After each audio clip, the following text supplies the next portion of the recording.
untuk memberikan pendidikan secara dini, maka ada namanya PhilLab.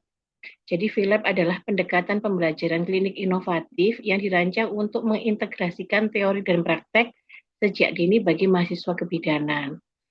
Kemudian, PhilLab ini merupakan simulasi atau praktek lapangan terstruktur yang memberikan pengalaman langsung dalam lingkungan klinik terkontrol atau nyata. Jadi setelah mahasiswa mendapatkan teori selama 1 semester, mahasiswa akan dipaparkan dalam praktik lapangan nyata yang nanti akan kita titipkan ke TPMB ibu-ibu semua. Kemudian dalam hal ini mahasiswa akan mengenali konteks klinis nyata yang lebih awal dari kurikulum, sehingga nanti mahasiswa bisa belajar sekaligus langsung menerapkan ilmu yang dipelajari di kampus. Tujuannya yaitu untuk mengurangi kesenjangan antara teori di kelas dan realistik praktek lapangan, kemudian meningkatkan kesiapan klinis dan keterampilan mahasiswa, khususnya di mahasiswa sarjana, kemudian membangun kepercayaan diri dan profesionalisme sejak awal pendidikan. Jadi tujuan mahasiswa kita praktekkan di TPMB, harapannya nanti bidan-bidan yang menjadi CI akan bisa menjadi role model atau gambaran seperti apa sih praktek bidan di lapangan. Kemudian mengembangkan pemahaman holistik tentang asuhan kebidanan, terutama kehamilan, persalinan, nifas, kespro, dan holistik. Kemudian hal ini berguna untuk integrasi, membentuk bidan kompeten, adaptif, dan siap menghadapi tantangan profesi. Jadi untuk manfaat PhilLab, yaitu kolaborasi efektif, membangun manajemen lingkungan praktik, bagaimana cara membangun keselamatan pasien dan pencegahan infeksi. Kemudian nanti teorinya seperti apa, strategi supervisi dan metode pembelajaran dalam PhilLab ini. Yang pertama yaitu diskusi kasus klinis. Jadi harapannya nanti mahasiswa setelah praktek di tempat ibu-ibu bidan, itu mahasiswa akan menemui kasus-kasus. Nah, di sana kita akan mengasah kemampuan klinis, diagnosis, serta pengambilan keputusan. Kemudian yang kedua, simulasi praktek. Kemudian yang ketiga, refleksi pengalaman dan pembelajaran kontekstual. Kami sampaikan terima kasih kepada Ibu-Ibu CI yang bisa hadir pada siang hari ini. Nanti harapannya Ibu-Ibu tentu saja seperti program-program PhilLab tahun kemarin, mungkin banyak ditemukan hambatan, kekurangan, atau bahkan mahasiswa yang kurang dalam hal komunikasi dengan pasien. Nah, tujuan dari PhilLab ini adalah mengasah kemampuan mahasiswa untuk berkomunikasi, khususnya kepada pasien dan juga bagaimana cara mereka analisis thinking terhadap kasus. Kemudian kegiatan PhilLab ini kita meminta rekomendasi dan sudah mendapatkan rekomendasi dari Ikatan Bidan Indonesia Cabang Jember. Kemudian pelaksanaannya itu berbeda-beda Ibu-Ibu. Jadi nanti yang kita PhilLab-kan itu ada mahasiswa semester 2, semester 4, dan semester 6. Untuk tanggal pelaksanaannya agar nanti di TPMB tidak terlalu banyak mahasiswa yang praktek, maka kita bagi untuk waktu di semester 2 ini mulai tanggal 4 besok, hari Senin sampai tanggal 16 Mei. Kemudian nanti setelah itu, setelah tanggal 16, akan dilanjutkan PhilLab yang semester 4 di tanggal 18 sampai 30 Mei. Kemudian semester 6 di tanggal 1 sampai 13 Juni. Jadi untuk masing-masing semester itu PhilLab-nya sekitar 2 minggu. Dan targetnya pun berbeda-beda. Jika di semester 2, targetnya itu adalah kebutuhan dasar manusia, keterampilan dasar praktek kebidanan. Untuk di semester 4, itu ada askep persalinan bayi baru lahir, askep nifas dan menyusui, dan Kispro. Semester 6 ada komunitas holistik dan holistik pada bayi dan balita. Tempat PhilLab ada di TPMB Kabupaten Jember, dan untuk suratnya mungkin kemarin sudah disampaikan oleh teman-teman dosen yang bertanggung jawab terhadap tempat praktek TPMB masing-masing. Nah, untuk pelaksanaan PhilLab ini, karena nanti PhilLab ini mahasiswa pasti masih ada kuliah, jadi masih ada kuliah kuliah seperti biasa di pagi sampai siang, maka pelaksanaan FILAB ini dimulai jam 15 sampai jam 21. Apabila ada tanggal merah, mahasiswa libur mengikuti libur nasional. Jadi nanti tidak diperkenankan mahasiswa hanya praktek on call saja misalnya untuk semester 4. Jadi mahasiswa harus berpraktek jam 15 sampai jam 21 kecuali jika ada kuliah-kuliah yang mendadak dan melebihi jam 15. Kemudian, nah sebenarnya apa sih target kompetensi? Target kompetensi minimal yang ini harusnya semua institusi pendidikan kebidanan itu ada namanya target kompetensi. Jadi hampir sama dengan pendidikan D3 kebidanan, hanya saja untuk pendidikan sarjana ini ada keterpaparan kasus yang ini pedomannya sudah ada di buku AIPKIN yang dilaksanakan oleh seluruh institusi kebidanan di Indonesia. Harusnya sama semua. Jadi nanti ada asuhan remaja itu 5, asuhan pranikah prakonsepsi itu ada 2, asuhan kehamilan 20, asuhan persalinan 20, asuhan nifas 20, BBL 20, APRAS 20, KB itu ada 222 masing-masing, ada klimaterium 2 dan continuity of care-nya 1. Kemudian dari target ini kita breakdown menjadi target minimal keterpaparan kasus di prodi kebidanan. Jadi nanti ini sudah kita fokuskan target apa saja yang harus dipenuhi. Ini adalah sebanyak 135 target itu untuk seluruh mahasiswa. Jadi mulai dari semester 2 sampai semester 8 itu jumlah targetnya 135. Untuk item-itemnya misalnya untuk kebutuhan dasar manusia itu ada pencegahan infeksi dan vulva hygiene, kemudian ada injeksi dan pemeriksaan fisik sampai dengan tugas manajemen kebidanan. Nah, ini dihabiskan dalam waktu 4 tahun. Jadi mahasiswa nanti akan tahu nih, misalnya dia baru semester 2. Nanti dia hanya mengambil target kebutuhan dasar manusia dan keterampilan dasar praktik kebidanan. Bisa seperti itu. Jadi dia sudah dapat 4. Nanti lanjut. Jadi semakin semester nanti targetnya yang diambil semakin banyak.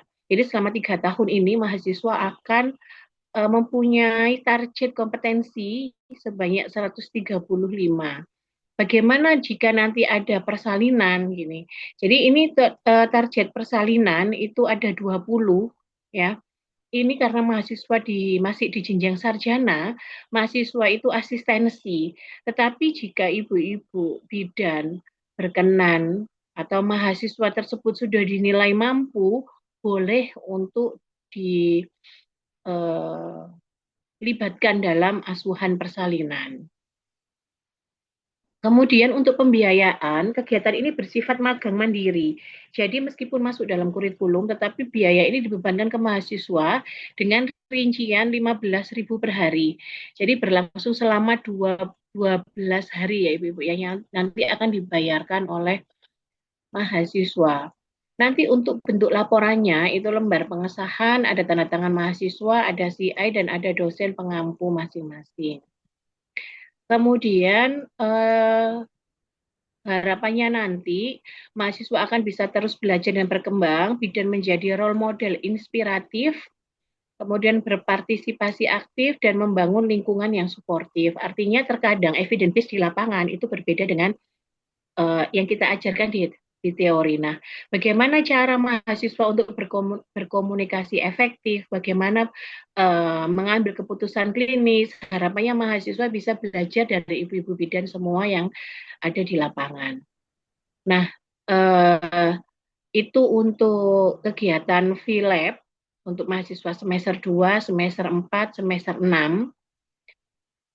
Untuk selanjutnya, kita masih membuka penerimaan mahasiswa baru Ibu-Ibu. Jadi di tahun ini kita masih membuka ada program RPL sama seperti tahun kemarin. Ini selayang pandang ya Bu ya untuk promosi kebidanan. Jadi mungkin nanti ibu-ibu CI atau rekan ada yang belum sarjana dan belum profesi bisa mengikuti program sarjana dan profesi yang entry-nya dari D3. Kemudian nanti kalau yang sudah D4 bisa mengambil program profesi khusus. Kemudian ini untuk yang sarjana yang reguler. Jika nanti ibu-ibu ada pertanyaan terkait PMB Universitas Subandi khususnya kebidanan, ibu-ibu bisa bertanya kepada kami, dosen kebidanan, dan nanti akan kita berikan arahan apa misalnya ada rekan-rekan ibu-ibu yang mau melanjutkan kuliah kebidanan ya. Ini selayang pandang ya ibu-ibu ya. Nah, terima kasih. Saya rasa itu saja pemaparan untuk persiapan FILEP mahasiswa kebidanan. Untuk selanjutnya bisa kita buka untuk forum diskusi mungkin dari ibu-ibu CI atau ada rekan-rekan dosen ada yang perlu kita diskusikan di room Zoom ini. Monggo saya kembalikan ke Bu Mulati untuk dipimpin diskusi. Baik, terima kasih Bu Riris. Monggo Ibu-Ibu jika ada hal yang perlu untuk disampaikan atau didiskusikan, bisa disampaikan di room Zoom. Monggo. Ya, atau mungkin ada teman-teman yang dari dosen pembimbing ada yang disampaikan terkait pengalaman yang lalu. Mahasiswa kita kan sudah beberapa kali FILEP ya. Jadi mungkin yang ditekankan itu terutama etika. Nanti itu bisa di pre-conference terlebih dahulu pada saat awal, terutama jadwal, kemudian baju praktek dan eh, kunjungan keluarga ke tempat praktek itu. Untuk besok kita akan jadwalkan persamaan persepsi dengan mahasiswa. Harapannya nanti mahasiswa bisa satu persepsi dengan CI dan dosen sebelum pelaksanaan FILEP. Mungkin ada yang perlu kita diskusikan. Riz, Bu Melati mohon izin. Monggo Bu Erna. Oke, Bu Melati izin bertanya, mungkin berdiskusi. Kebetulan Bu Bidan yang kemarin saya hubungi itu, beliau menyampaikan dan bertanya, ketika mahasiswa itu pagi mungkin tidak ada kuliah, kemudian diajak di puskesmas, apa diperbolehkan, Bu? Ketika memang benar-benar tidak ada kuliah. Boleh Bu Erna, boleh. Artinya untuk perizinan kita melakukan perizinan di TPMB, tetapi jika ibu-ibu bidan atau ibu-ibu CI berkenan mahasiswa diajak ke puskesmas, kita perbolehkan. Jadi untuk menambah pengalaman mahasiswa di early exposure ini. Jadi Terima yang kasih, kita Bu Riz. Ya. baik, yang kita pull di sini mahasiswa tidak hanya on call ya, karena beberapa kali FILEP ini mahasiswa saya butuhnya persalinan saja Bu, misalnya untuk semester 6. Kalau on call aja nanti jika ada persalinan kita dihubungi itu tidak kita perkenankan. Jadi FILEP ini kita laksanakan setiap hari selama 2 minggu.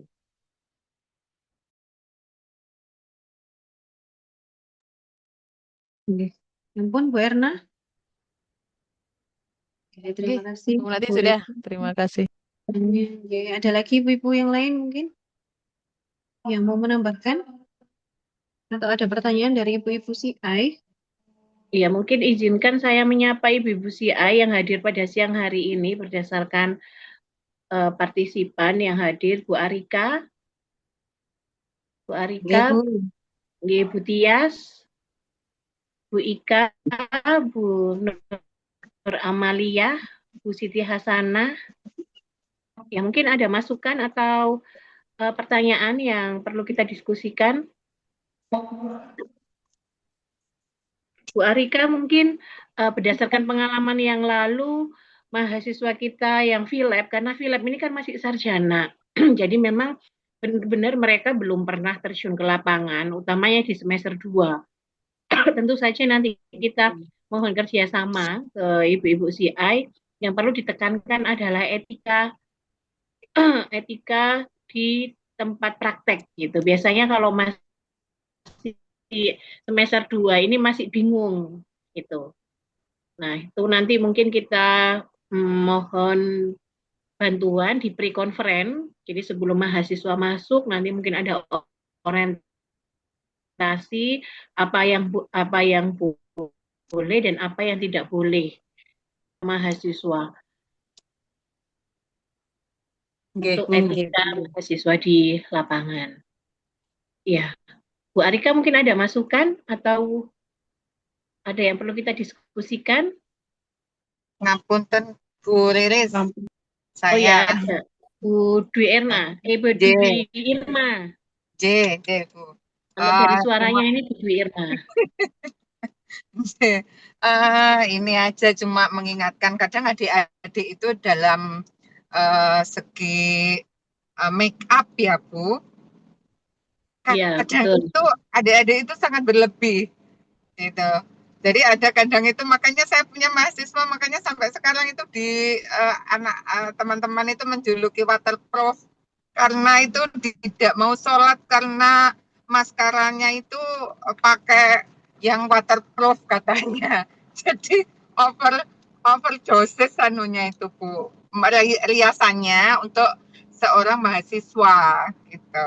Jadi kita kadang risih melihat adik-adik apalagi sekarang itu kan blush on itu kan ada di bawah mata itu yang agak merah gitu itu. Jadi mungkin itu saja kalau di tempat saya itu aja. Kemudian sama seperti yang Bu Riris tekankan tadi, etika unggah-ungguhnya itu saja. Jadi Bu Riris. Yeah.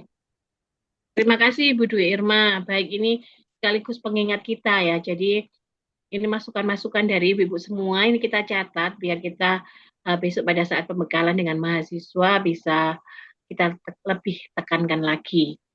Ya, terima kasih Bu Dwi Irma.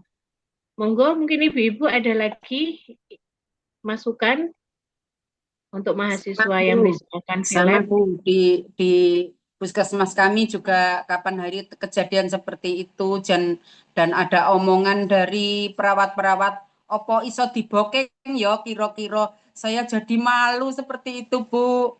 Akhirnya saya dudukkan ya wes lah kalau ke puskesmas kita namanya siswa ya nggak usah terlalu saya gitu karena ada yang sangat-sangat minor seperti mau kondangan gitu pas akhirnya bahasa dari teman-teman perawat itu kena dibokeng gitu iki dagangan gitu Bu. Jadi saya dulu waktu kuliah saya kan juga nggak begitu mengenal seperti itulah. Sekarang memang trennya ya anak-anak muda seperti itu. Di PMB juga sering seperti itu Bu, nggak mau sholat maghrib mulai datang sampai mau pulang tetap men aja nggak sholat. Waktu puasa diajak tarweh nggak mau tarweh. Ya kayaknya kesannya make up-nya takut luntur kena air. Jadi diajak tarweh nggak mau tarweh. Ayo sholat maghrib nggak ada yang sholat.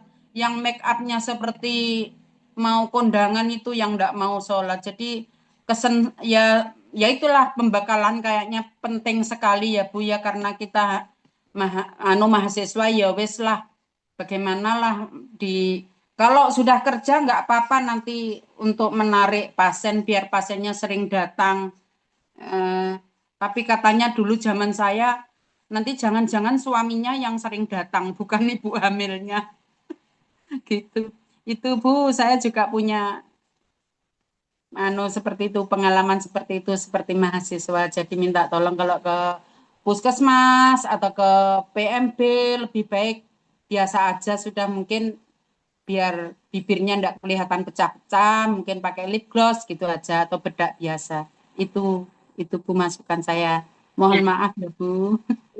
Terima kasih banyak Bu Siti Hasanah. Jadi memang itu PR kita semua ya. Kita di kampus itu juga punya kita sudah tekankan bahwa mahasiswa memang tidak boleh bermake up terlalu menor. Kita juga sudah larang pemakaian bulu mata palsu di kampus, baik itu tanam bulu mata atau yang lain. Ya, jadi nanti besok kita akan melakukan pembekalan dan hal-hal yang sudah disampaikan oleh Ibu CI akan kita sampaikan lagi ke mahasiswa. Kemudian nanti kita minta bantuan dari Ibu CI sebelum mahasiswa praktek itu di pre-conference atau di orientasi terlebih dahulu. Itu sehingga nanti misalnya di Bu Siti Hasanah nanti masuknya jam berapa sampai jam berapa, ada on call atau tidak, itu mohon disampaikan. Begitu juga di tempat TPMB yang lain. Harapannya kita nanti ini kan bidan itu kan penerus kita ya Bu ya, artinya baik buruknya kitalah yang membentuk. Jadi kita selain sebagai bidan di lapangan juga sebagai pendidik harus tetap memegang idealisme bahwa mahasiswa nanti yang berpraktek itu adalah penerus kita. Jadi bagaimana kita membentuk mahasiswa agar tidak merusak profesi gitu. Jadi tetap kita tekankan, kita betul-betul membuat bagaimana mencetak bidan itu selayaknya bidan. Tuh. Apalagi kemarin UDS itu sempat viral, Bu. Gitu. Dan itu tentu viralnya tidak toh sebenarnya ya. Dan mahasiswa yang bersangkutan pun itu sudah dikeluarkan dari kampus. Gitu. Ya, terima kasih Ibu Siti Hasanah, Bu Dwi Irma untuk masukan-masukannya. Mungkin Ibu CI ada lagi yang mau kita diskusikan?